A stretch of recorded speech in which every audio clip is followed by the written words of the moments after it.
Hi, everyone, and welcome to episode 54 of the Tick Bootcamp podcast. The title of today's interview is A Tick Bite Stole My Family, Friends, and Faith, an interview with Jeanette Blackwood. My name is Richard Johannesson. And I'm Matt Sabatello. Today's podcast guest is Jeanette Blackwood. Jeanette Blackwood is a 57-year-old native of Colorado living in Southern California. 12 years ago, Jeanette discovered a large tick on her leg. She removed the tick and threw it in the garbage. Shortly after the tick bite, she suffered flu symptoms that were so debilitating that she was bedbound for several days.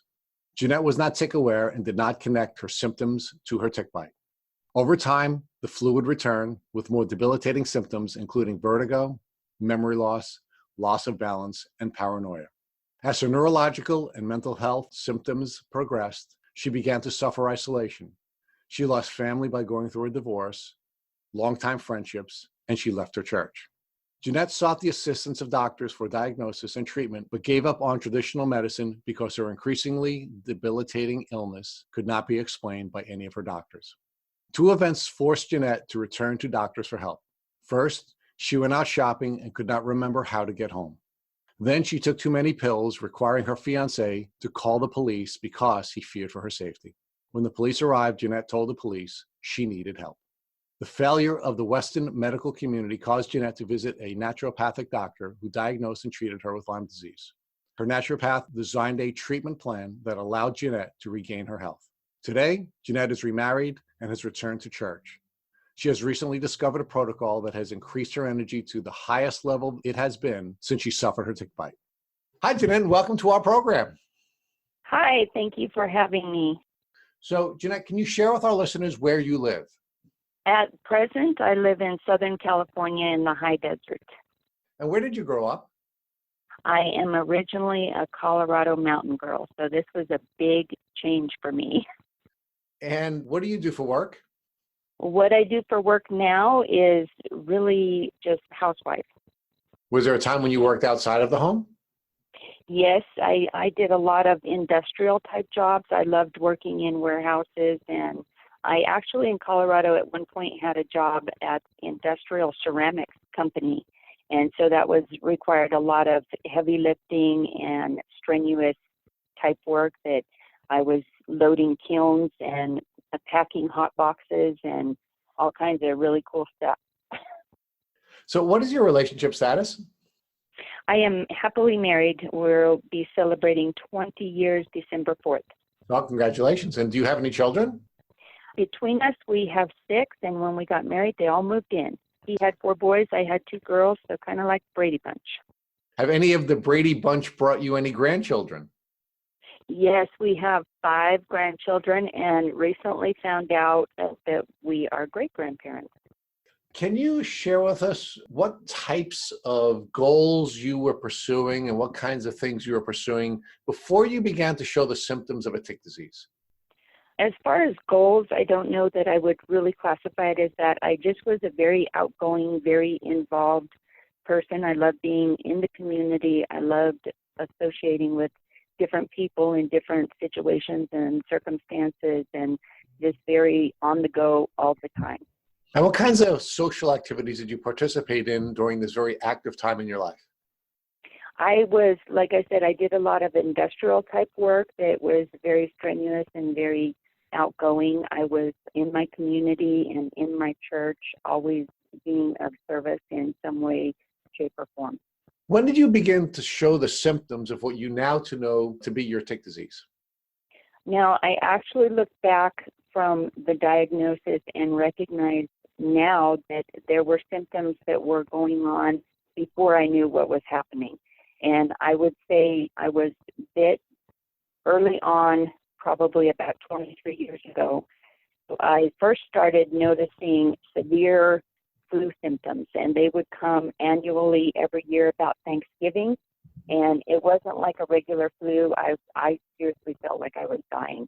And I would have the flu symptoms for a good week, week and a half, even sometimes 2 weeks. And it caused me to miss out on family time with Thanksgiving. Jeanette, you indicated that you were bitten by a tick? Yes, I was. I don't remember the classic bullseye rash, but I definitely remember the tick, and he was fat and happy on my leg. Where were you when you discovered the tick biting you? At the time that I found him, I was in the shower and my leg was just swollen and itching. And I looked down and it's like, what the heck is that? And I just simply pinched him off. But I remember like a week or two before we were picnicking up in Big Bear, California. Okay, so you were living in California at the time that you suffered the tick bite? Yes. And what did you know about ticks prior to discovering the tick biting you on your leg? I really knew nothing. I thought it was just another bug that, he bit me. And like I said, I pinched him off and went about my merry little way. I didn't call a doctor or anything because I had no idea, none whatsoever. Had you ever removed the tick from your body before the tick that bit you 23 years ago? Not that I remember, no. You remember ever having removed the tick from an animal or any other person? No, not at all. Were tick diseases something that you were aware of at the time that you had suffered your tick bite? No, I was not at all aware. Even when I was finally diagnosed, when they asked me if I had been bit by a tick, I was like, yeah, what does that have to do with anything? And then when they said they thought that I possibly had Lyme and that I should have the blood work done, I'm like, well, what is that? I really don't know. So you knew nothing about Lyme disease or any tick diseases, even up to the time that you were being urged to be tested by your medical professionals? No, I did not. You received this tick bite, you removed the tick. Did you save the tick to have it tested, or did you just throw it in the garbage? No, like I said, I had no idea. I thought, okay, a bug bit me. I pinched him off and threw him away and went about my happy little way. So you began to show the symptoms of what you now know to be your Lyme disease.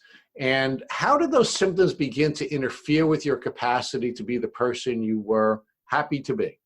Well, like I said, at first, it started with the flu symptoms that would come every year, and literally just they would knock me out. I would be pretty much bedridden and do all I could just to get up, to get in the shower, to have some relief of the symptoms I was feeling.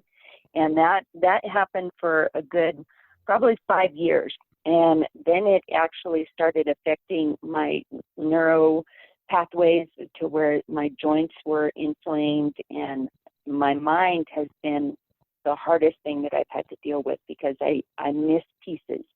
And, I know the words. I tend to be, I feel, very knowledgeable about things, but they get stuck up at the top of my pathways and I can't get the words to my mouth. Jeanette, how were your symptoms beginning to affect your relationships? How did your husband react to your symptoms? How did your children and your grandchildren react to your symptoms? At that time, before, like I said, I actually knew what was going on. I started being very frustrated and agitated, and just like I said, I was very affected in my mind without knowing. I was very suspicious. I was very paranoid. Just everything seemed like somebody was out to get me.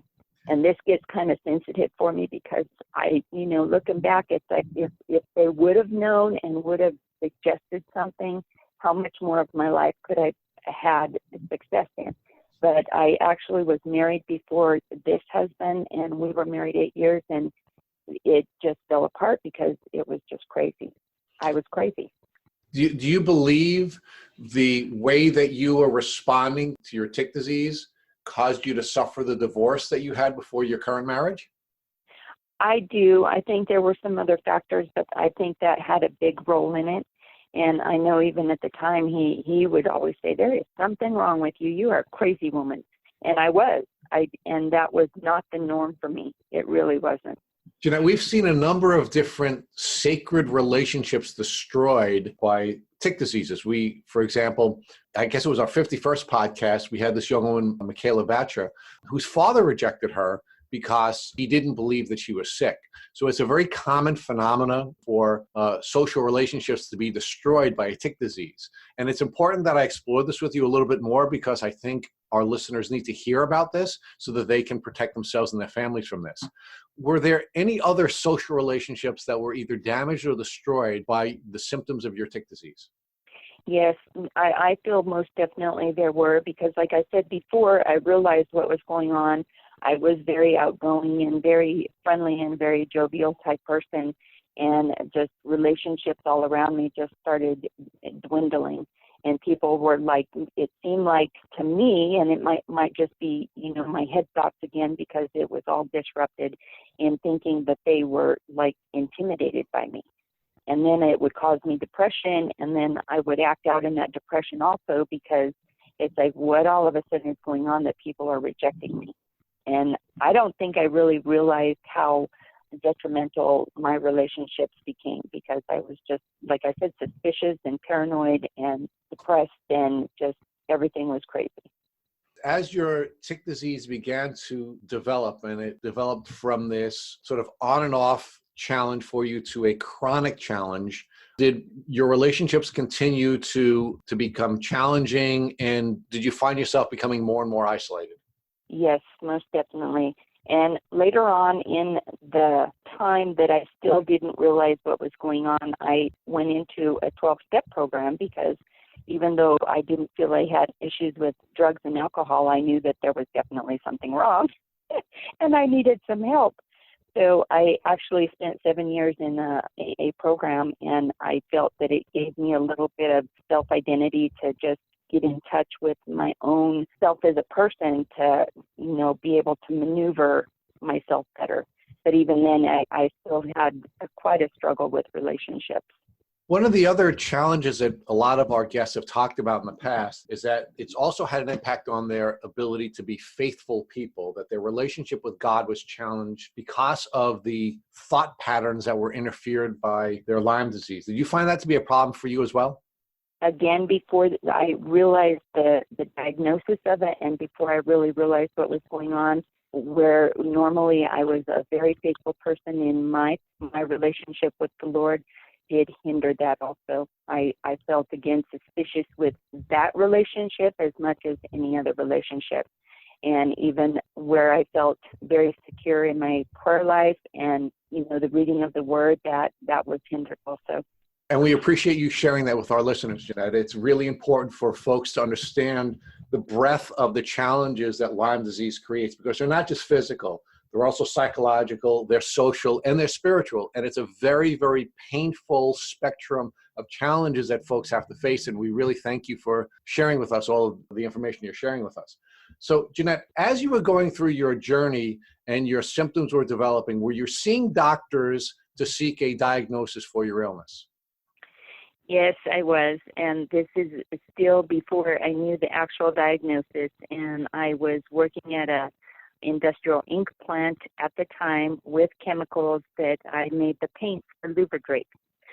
So in seeking out a doctor at that time, I was seeing a doctor here in the high desert for 3 years, and he was getting very weird with me when I was telling him there was something wrong, and he wasn't finding out what that was. And so he had happened to step out of the office one day, and he left my chart. So I opened it up, and he wrote in there hypochondriac. And I was very upset when he came back in, and I said, I'm sad that I have to seek help elsewhere, because I am not a hypochondriac. There is something going on, and just because you refuse to see what that is. And I kind of lost faith in doctors there for a while, but I do encourage anyone that's on this journey and still looking for help. You have to be your own self-advocate, and you have to have your voice be bold and strong, and don't back down. So, Jeanette, how did it make you feel when you saw the doctor was diagnosing you with hypochondria rather than some form of a physical illness? I was very distraught. And, like I said, a big part of my Lyme is neurological. So that suspicion and paranoia and everything started working on me, in that fact that, okay, well, maybe I am making this up, or maybe something is going on that, I'm just bringing forth in myself.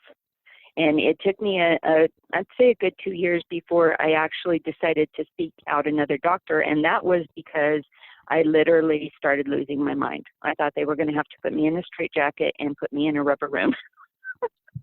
What impact did the doctor's misdiagnosis of your hypochondria cause you to do in your social relationships?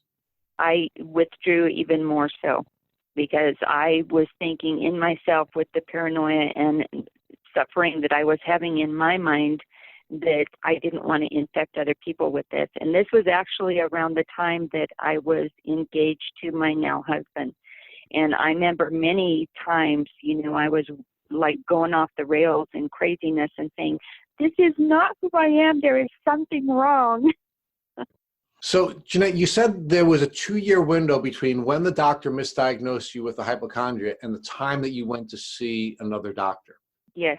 Do you believe that your Lyme disease progressed to a chronic state because you weren't being treated properly by a doctor during that 2-year window? Yes, I definitely believe that it increased in just destroying my immune system. Because by the time I finally did get to another doctor, and this is hard for me to say, but I think it should be said also, is I had taken a bunch of pills, not intending to kill myself, but intending to stop the pain. And my husband called the police on me. And when they came, they pretty much, they're like, well, what do you want us to do? I said, this is not my intent, but I need some help. And I was able to voice that. And they're like, well, what kind of help? I said, I need a doctor. I need somebody to help me through this insanity that keeps going on. And so they pretty much went away and didn't take me to jail, thank goodness. And within that time, my husband is like, okay, we need to find you a doctor. And at that time, that is another doctor that I found up here. And that is the one that continued to put Band-Aids, but she also didn't know what was going on. But she is the one that first recognized that, like, my hormones, which they had to do a saliva test because nothing was showing up in my blood. There was nothing that was saying there was an issue. So she actually did a saliva test and found that my hormones were off the charts. And I remember her commenting, like, I don't know how you're surviving with this. And I'm like, I'm not. I'm crazy out of my mind. So she actually got me some help with bioidentical creams that put my hormones back on a path of, that I still wasn't well, but we got it maintained. Now, Jeanette, do you believe that your hormone imbalance was triggered by your Lyme disease? Yes, because the Lyme is very infective, as many know, and many that still don't know, is it creates its own cells around itself, and it starts burrowing into places that are healthy and breaking down those healthy cells.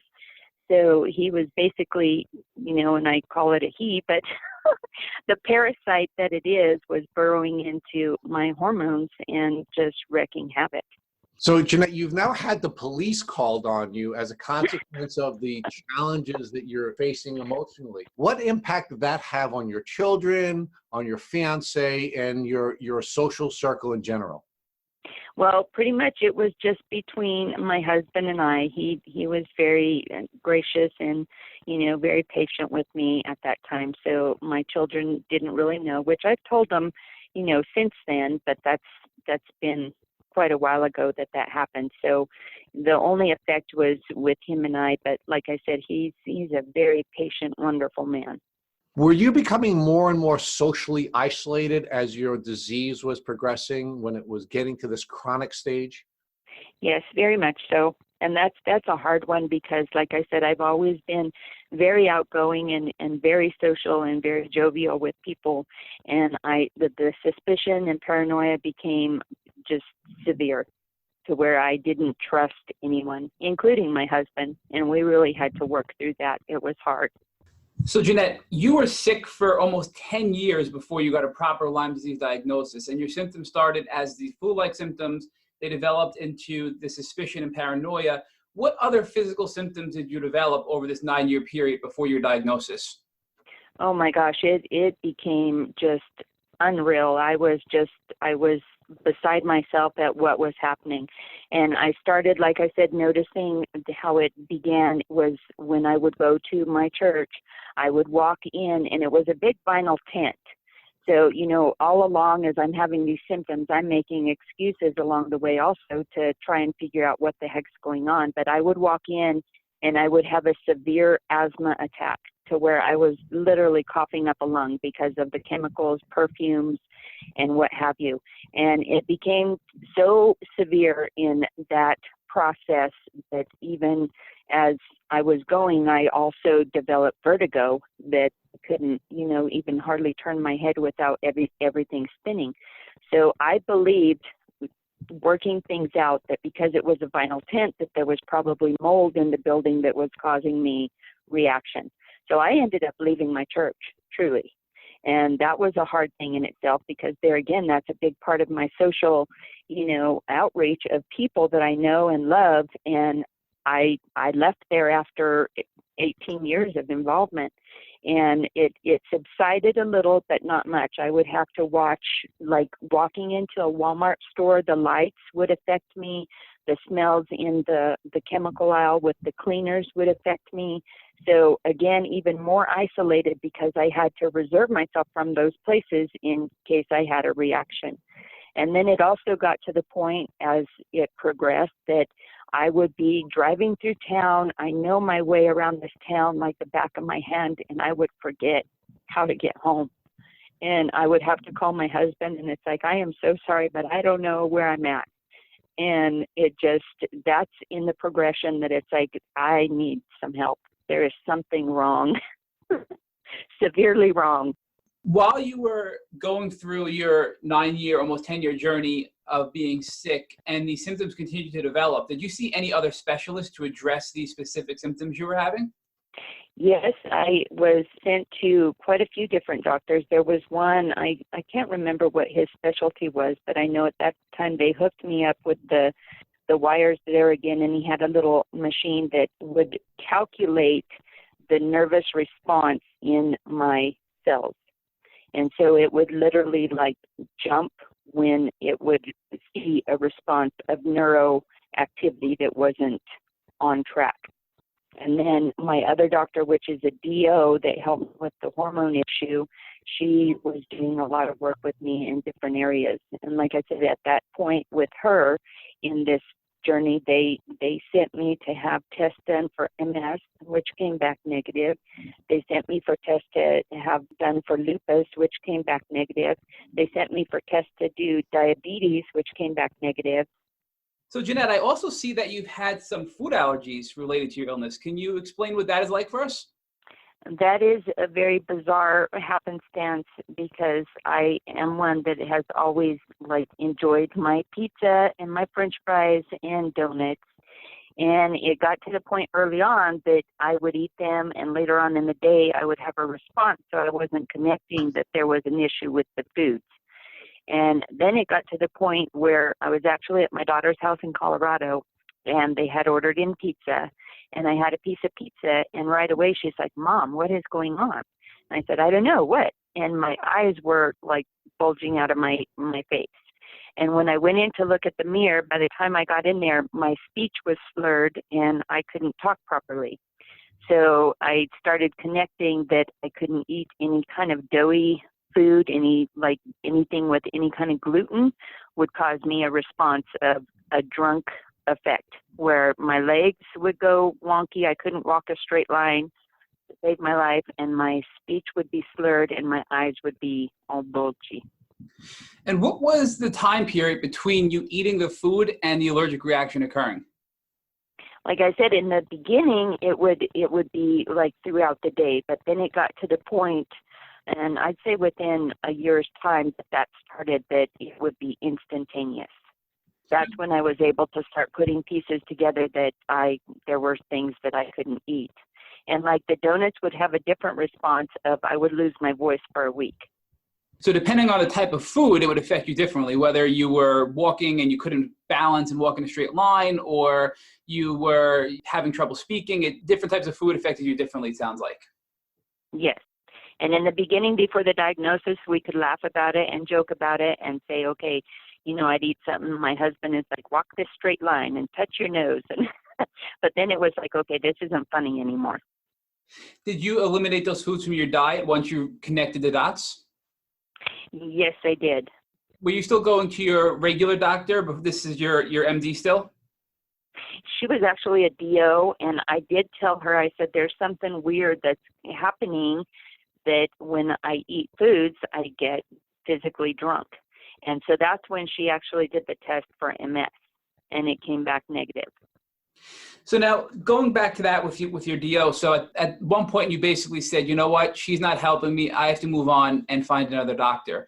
So can you walk us Yeah. through that process and that transition and what doctor you landed with next? Well, because of, like I said, this was like the final test after the test for lupus and after the test for diabetes that came back negative. And she's like, well, let's try the MS. That came back negative. She's like, well, let's put you on Prozac. And I'm like, no. I said, that's wrong. And why would you even assume to do that? And it's like, well, I just don't want you stressing out what's going on. I said, I'm not stressing out. I want to know what's happening.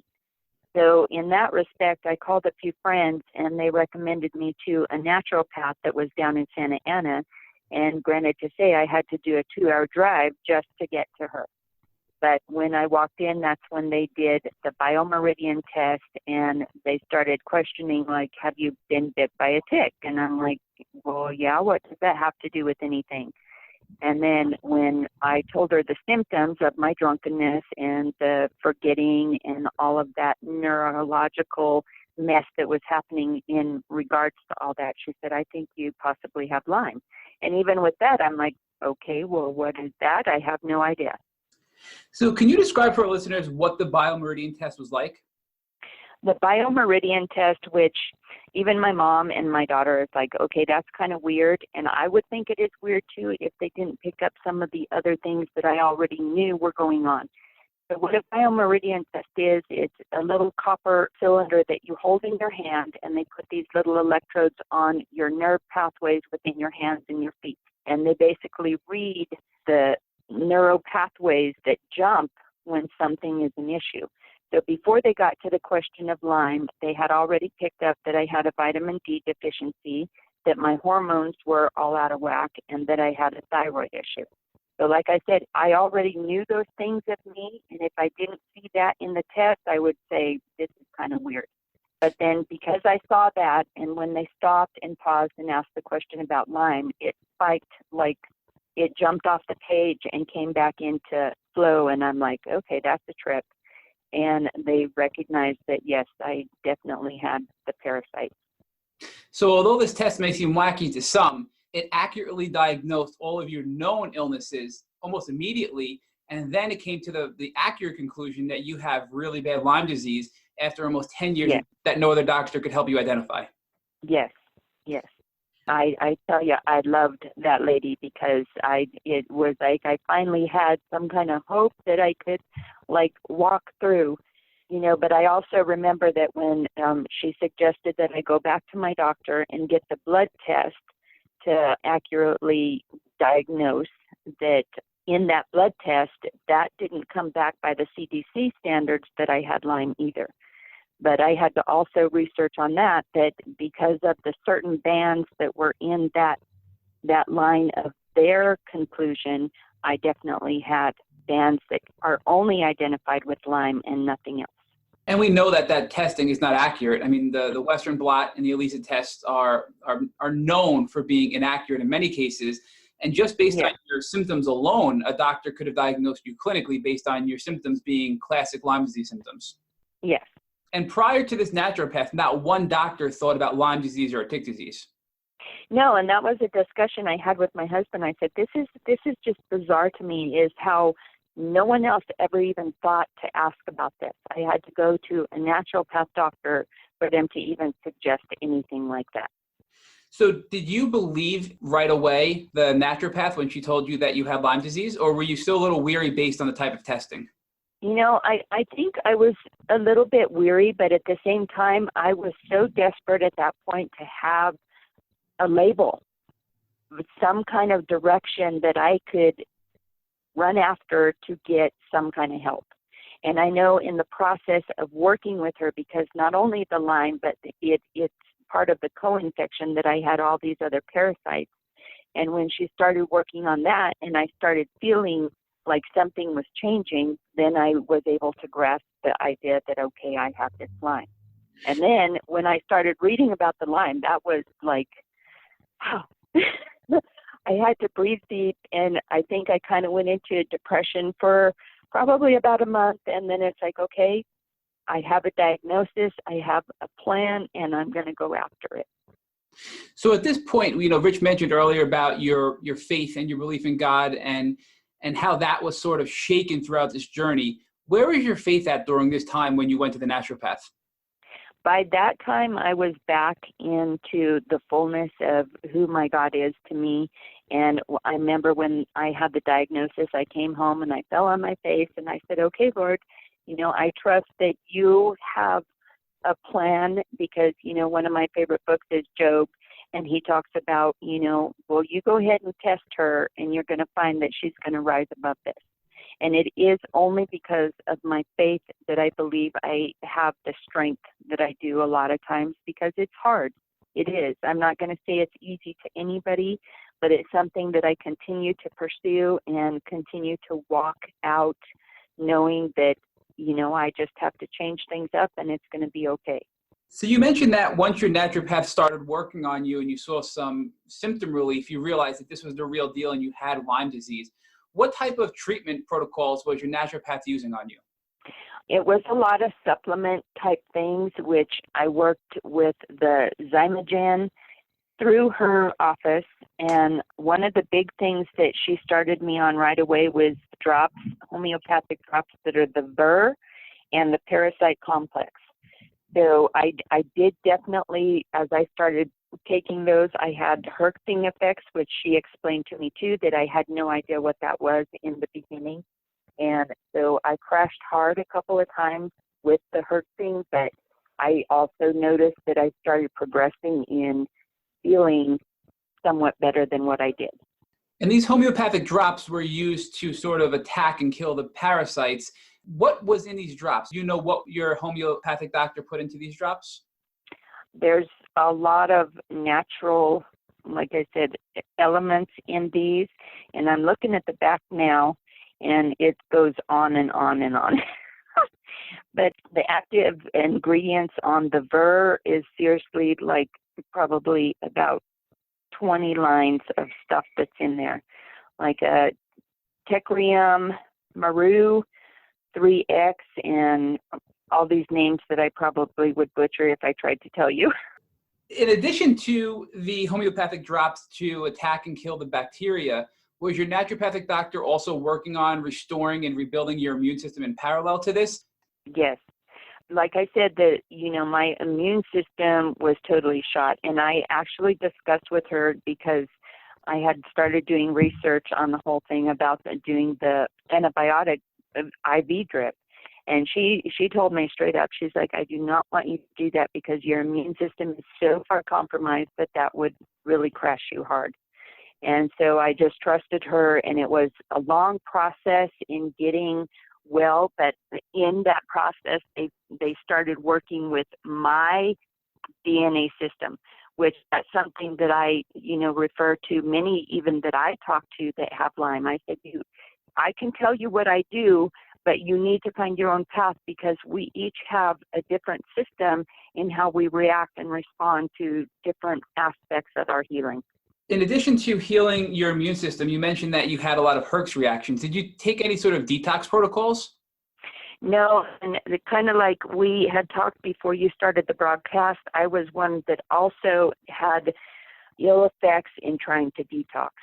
And I think, again, because my system was so far compromised that to detox was just pulling out nutrients that I actually needed to heal.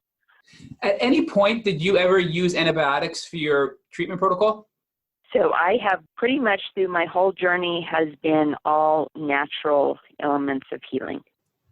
So how quickly did you start to feel better when you started this homeopathic treatment with your naturopath? It was a very long process, but I encourage people in that because even though I wasn't quite feeling better, the things were changing. And it seemed at first they were changing for the worse, but I trusted that she, because of everything she showed me and everything we discussed, that she knew the path she was taking to get me to my healing. So I'd say within a good year, it felt like it was worse, but then I started recognizing that things were shifting for the better.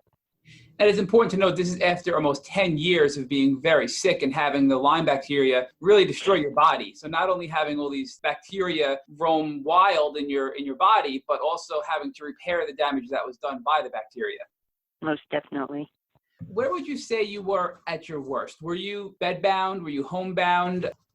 At my worst, I seriously, and even my naturopath, she says, you were like death crawling in the door. And I know my life at that point was pretty much, I'd have a good surge of energy when I got up in the morning, which would last maybe about 2 hours if I was lucky. And the rest of the day would be in my recliner, zoning out on the TV because I didn't have energy for anything else. It got to the point that I had to hire people to come in and help clean my house. And that was so humbling to me because I've always, like I said in the beginning, been very outgoing. I'm a go-getter. I work in the industrial industry where I'm heavy lifting and I'm doing all this stuff. And now I'm in a recliner and can hardly move. Do you think that the Western approach to medicine and the dismissal of it being a mental health issue and you're a hypochondriac and all these other dismissals, that really prolonged your diagnosis and caused you to be so sick and have to go against this uphill battle that you're now fighting? Oh, most definitely. And that, like I said, with the first doctor that wrote out that I was a hypochondriac, part of my discussion with him, like I said, I live with myself 24/7. I know my body and I know what to expect from how I operate. And I told him from coming in here, I told you that I'm not big on any kind of medicine, but let's get to the root of the problem that's going on in me by diet and exercise and supplements if it comes to that, because basically a lot of the Western medicine I've always felt is just covering up the real deal that's going on. And you've been on treatment now for about 3 years, Jeanette, since your diagnosis and your treatment protocol began, and you're still on treatment today, correct? Yes, and my protocol has changed from my naturopath just because it's so far of a drive for me to go. And at the point when I started with her, it was really difficult for me to even get in the car to drive, let alone drive 2 hours. So I would see her, once a month if I was good to do that. But because it is such a drive, I've recently changed my protocol that has been making amazing strides for me now. Another thing that you noted on your pre-interview questionnaire is that essential oils were really key in treating your symptoms and helping you get through the hard times. Can you talk about what essential oils you used and how they helped you? Well, a big thing that I noticed, like I said earlier, is chemical effects. When I would smell something, I would have a reaction. So I had actually purchased me some masks online, and I started putting drops of peppermint and eucalyptus oil in my mask before I would go in any place that I knew I would encounter chemicals. And that was one help. And then for the joint pain and inflammation, I started using the lemongrass oil and cypress, and there's one other that I can't remember at the moment. And I seriously was amazed by that because my joints would just be so inflamed and so painful that it was hard to even, like I said, move out of my recliner. And with that, within 20 minutes, I had, access to be able to twist and turn and do what I needed to do. And you received those essential oils, all of them through inhalation, right? So even the ones that you used for your joint pain, you inhaled those essential oils? The oils that I do right now are through doTERRA. I'm in the process that I'm going to change because I found some others, but with the doTERRA, they actually show you the ones that you can ingest. They have a little thing on the back that tells you the ingredients of the natural things that you can actually put under your tongue. So there's some that have that information that you can put under your tongue, and then others that say for inhalation only. So I have to ask, you've come a long way, you sound great, and you said you were having trouble even getting home after a trip out and had to call your husband to come get you, but you have been great so far on this podcast episode. So how do you feel today? Seriously, only within the last few months, like I said, I've started a different protocol, and it was actually watching some YouTube videos of Lyme people that have been on this journey for a while that I started with the Plexus products, and I have been making amazing strides in that. And I am so thankful because I seriously have stamina that I have not had in months. You noted in your questionnaire for this podcast that you're now 80% back to who you were before, and I think that's just amazing. Yes, I also think it's amazing because it seemed for a while that my life was just going to be non-existent of what it was in, getting up and finding my best time in the morning and then being down the rest of the day. And I had pretty much decided in myself that that's how it was going to be. So I am so beyond grateful that I am having the kind of energy that I am having. You mentioned one thing that really piqued our interest. We've been seeing a lot of this on social media that people are using Plexus products to help heal their Lyme disease. And at first it seemed so bizarre to me. I didn't really understand what Plexus was. And I understand they have different formulas for different things. So can you talk about what Plexus products you're using and how they've helped you in your recovery? It seemed bizarre to me also. I thought, okay, I'm going to take this little pink drink and the BioCleanse and the probiotic, and it's going to help me. Yeah, right. And so I've been on it for a good 2 months now. And the first thing that I noticed, and forgive me if I get emotional because I was so grateful, is I got with the lady that started me and I said, my paranoia and my suspicion is gone. It's like I don't have those thoughts anymore, and it's just beyond real to me right now. And like I said, within the last couple of weeks, I started noticing that my stamina is amazing. Matter of fact, for the last 4 days, we've been doing a full-on estate sale at my home. We're selling everything and we're getting ready to go on the road. And I have been keeping beat right along with them. Even my husband, he's like, babe, he's like, I'm amazed how much strength you have. I said, right? I'm loving it.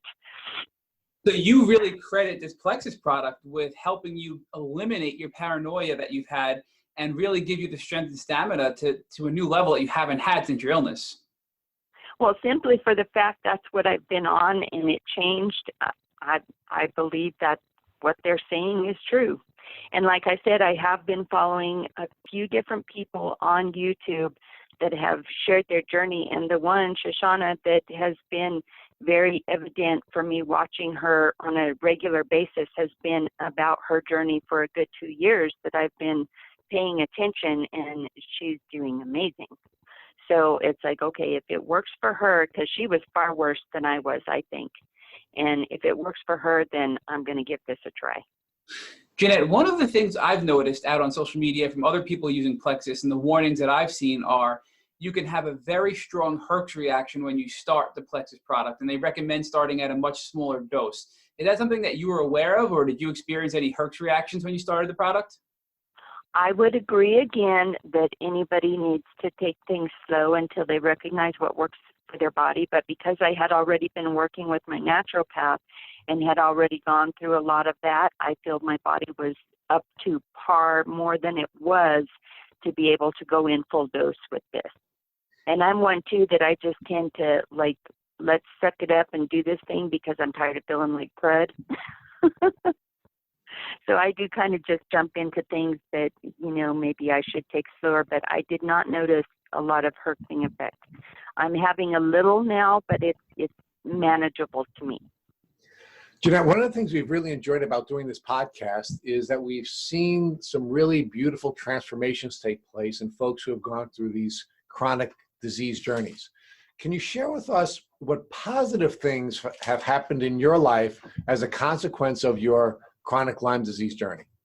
Well, a big part of that, and just, what I've even been noticing within just these last few days of doing our estate sale is, I'm interacting with people again and not feeling like I'm intimidating to them or suspicious to them or, paranoid. And even just 2 days ago, I was crying in my prayer, Lord, I'm so thankful that I feel like I can communicate with people again and not feel so awkward in that. And that to me is huge because like I said, from the beginning, that's where I was before I started being sick. And when it started deteriorating, that was hard because we are very social people, on a regular basis. For anyone, you need that interaction. And when I didn't have it, it just was hurtful. so to be able to connect with people again, and, they're even telling me, it's like, I so love just sitting down and having coffee with you and being able to talk. And I'm like, you don't even know. Another one of the beautiful patterns that we see developing is that folks, when they go through this journey, want to reach out and help others who are also on this journey. And we see a lot of people using social media, including you, as a tool for outreach. Can you share with us your desire to help others and why you turned to Instagram? I am so passionate about helping people understand, because when like I said, when I went to my DO, that was the last actual doctor I had, and she's like, I'm sorry, I can't help you.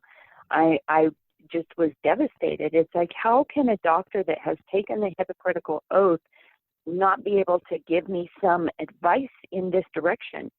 So I became very outright obsessive, I would say, about the whole thing in my own research and finding things that I can put out to others that are struggling along the way, because I do have some friends that are also on this journey that have recently found out.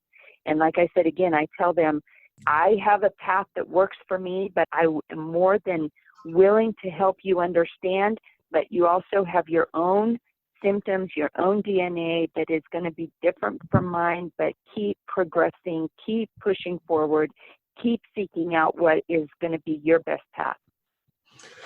Jeanette, the final transformation we're seeing in the folks that we're interviewing on our podcast is that they also go through a transformation with regard to their understanding of their environment and their understanding of ticks in particular. And we found those people to now have a new form of expertise and a new understanding of how to protect themselves from ticks. So now I want to ask you, Jeanette, if tomorrow you were called by one of your children and they told you that they were being bitten by a tick, what would you tell them to do? I would tell them to make sure that they properly remove the tick, first of all, and that they put it in a jar so that it can be tested by the doctors, and to get yourself in immediately to be tested and put on the antibiotic treatment, even though, Western medicine, but if you catch it ahead of time, I believe it is beneficial. And then I would tell them to start really progressing to get the help they need also in natural remedies to look after themselves. Thank you, Jeanette Blackwood. You are a tick hacker. Thank you for listening to the Tick Bootcamp interview with Jeanette Blackwood. To our listeners, we have a call to action. If you'd like to learn more about Jeanette Blackwood and her tick disease journey, please visit her Instagram at Blackwood Creation Inc. INK. Second, if you enjoyed this episode of the Tick Bootcamp podcast, please share it with your friends by using the social media buttons you see at the bottom of the post. Third, we here at Tick Bootcamp have created a Tick Bite blueprint that has been inspired by the information that has been shared with us by past podcast guests. We urge you to visit our website at www.tickbootcamp.com to view the blueprint. We would appreciate it if you would contact us with any suggestions you have for improvements. Fourth, don't forget to subscribe to this podcast on iTunes, Google Play Music, or Spotify to get your automatic episode updates of our Tick Bootcamp podcast. And finally, we thank you, our listeners, for your comments on our past podcast episodes. Please take a minute to leave us an honest review on iTunes, on Instagram, or on our website. We make it a point to read every single one of the reviews we get. Thank you for listening.